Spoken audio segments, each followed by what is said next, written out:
ও কেন্দ্রে আমরা একটা বৃত্ত অঙ্কন করেছি, ওটা হচ্ছে এই বৃত্তের ঠিক মাঝ বরাবর আছে, এই ওকে বলা হয় বৃত্তের কেন্দ্র।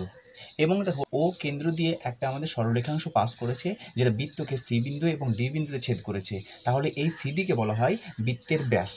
এবং এই বৃত্তের ব্যাসের যদি আমরা অর্ধেকটা নেওয়া হয়, অর্ধেক কোনটুকু নেব, আমাদের ও বিন্দু থেকে নিয়ে উপরের অংশটা এই ওডি অথবা সিও, এটাকে বলা হয় বৃত্তের ব্যাসার্ধ। অনুরূপভাবে আমরা ও থেকে নিয়ে এ পর্যন্তও নিতে পারি। এক কথায় বৃত্তের কেন্দ্র থেকে বৃত্তের তোমার পরিধি বরাবর যে একটা সরলরেখাংশ পেয়েছি, এই সরলরেখাংশকে বলা হয় আমাদের বৃত্তের ব্যাসার্ধ। সে ও এ হতে পারে, ওডি হতে পারে, ও সি হতে পারে।